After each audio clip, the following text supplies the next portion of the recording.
4 বছরের নির্যাতিতার বাড়িতে গেলেন বিজেপি নেত্রী ফাল্গুনী পাত্র। তিনি নির্যাতিতার পরিবারকে সহযোগিতার আশ্বাস দেন এবং ঘটনাস্থল পরিদর্শন করেন। রবিবার ঘটে যাওয়া ধর্ষণের ঘটনায় পুলিশ একজনকে গ্রেফতার করেছে। দোষীদের কঠোর শাস্তির দাবি জানিয়ে সোমবার শিশুর পরিবারের সঙ্গে দেখা করেন ফাল্গুনী পাত্র এবং বিজেপির জেলা নেতৃত্ব।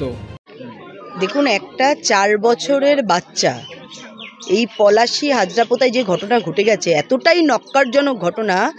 সেখানে তার 6 বছরের একটা ভাই, সে বিষয়টি দেখতে পেয়েছে। একটা পরিত্যক্ত জায়গায় নিয়ে গিয়ে, একটা বাড়ি তৈরি হচ্ছিল, সেখান থেকে একটা পরিত্যক্ত জায়গায় নিয়ে গিয়ে একটা 4 বছরের বাচ্চা মেয়েকে রেপ করেছে।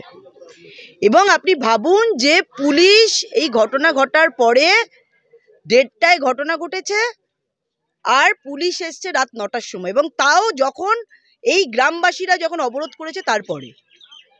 মানে এইখানে প্রত্যেকটা জায়গায় আমরা যেটা খবর পেলাম, এখানে জুয়ার ঠেক, এখানে মদের ঠেক, এখানে হিরোইনের ঠেক।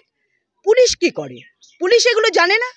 পুলিশের প্রশ্রয়ে এই ধরনের ঘটনা ঘটে চলেছে। এবং একটা শ্রেণী, এই হুমায়ুন কবিরকে বলবো, উনি তো বলছেন 30% হিন্দুকে ভাগীরথীর জলে ভাসিয়ে দেবেন। তো এই আপনার ভাইয়েরা যে কাজ করছে, 4 বছরের বাচ্চা মেয়েকে রেপ করছে, আর আপনারা বলছেন হিন্দুদের গঙ্গার জলে ভাসিয়ে দেবেন। আপনাদের কি করবে এবারে ভাবুন। আপনাদের কোন জলে ভাসাবো আমরা, সেইটা আগে ভাবুন। এই পশ্চিমবঙ্গে রয়েছেন, পশ্চিমবঙ্গে থাকছেন, পশ্চিমবঙ্গে খাচ্ছেন, আর পশ্চিমবঙ্গে হিন্দুদেরই বলছেন গঙ্গার জলে ভাসিয়ে দেবেন। কার প্ররোচনায় বলছেন? আমরা জিজ্ঞেস করতে চাই। আমরা এখানে পরিবারের সাথে দেখা করব, এবং আমরা যেখানে ঘটনা ঘটেছে আমরা সেখানেও যাব। এবং সব থেকে দুঃখের বিষয় যে সেই বাচ্চাটাকে, 4 বছরের বাচ্চাটাকে নিয়ে তার মা হসপিটালে রয়েছে, তার কাছে কোনো ফোন রাখতে দেয়নি পুলিশ। কারণটা কি? কারণ আমরা প্রত্যেক জায়গায় রেপের ঘটনায় দেখেছি পুলিশ এবং ডাক্তার, এই সমস্ত সরকারি হসপিটালের ডাক্তার মিলে তথ্য প্রমাণ লোপাট করে, যাতে সেখানে কেউ পৌঁছাতে না পারে, যাতে তার কাছ থেকে কোনো খবরাখবর আদান প্রদান না হয়। সেই জন্য তাকে ফোনটা পর্যন্ত রাখতে দেয়নি।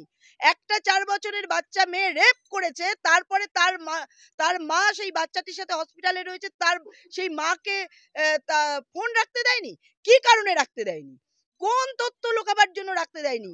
কেন পুলিশ এই ধরনের ঘটনা ঘটিয়ে চলেছে একের পর এক? যে কোনো রেপ কাণ্ডে আমরা দেখতে পাচ্ছি, যে কোনো ক্ষেত্রে, আজকে আরজিকর বলুন বা অন্য কোনো ঘটনা, বা আজকে পলাশীর ঘটনা, আমরা দেখতে পাচ্ছি মেন ভূমিকায় এই তথ্য প্রমাণ লোপাট করার ক্ষেত্রে পুলিশ মেন জায়গায় অবতীর্ণ হয়।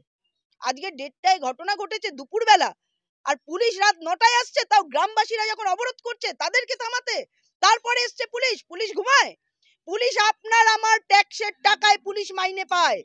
পুলিশ এই ধরনের ঘটনা ঘটছে, এত মদের ঠেক, এত জুয়ার ঠেক, কত কাটমানি খান আপনারা, যার জন্য এই ধরনের ঠেকগুলো চলছে একের পর এক, যার জন্য এই ধরনের ঘটনা প্রত্যেক দিন কোথাও না কোথাও ঘটে চলেছে। আমরা জানতে চাইছি, এর ব্যবস্থা না হলে আগুন জ্বলবে এই পলাশীতে। তাড়াতাড়ি আমরা পুলিশের কাছে দাবি করছি যে দোষী সম্পূর্ণ একজন নয়, দুজন নয়, আই ওয়াশ করবেন না। পূর্ণাঙ্গ তথ্য চাই, সঠিক ধারা চাই, প্রত্যেককে গ্রেফতার করতে হবে এবং উপযুক্ত শাস্তি দিতে হবে। মানুষের পাশে, মানুষের সাথে আমরা আছি এই বাংলাতে। আপনারা দেখছেন সংবাদ শিরোনাম। দেখলেন তো অনেক কিছু, এবার দেখুন নতুন কিছু।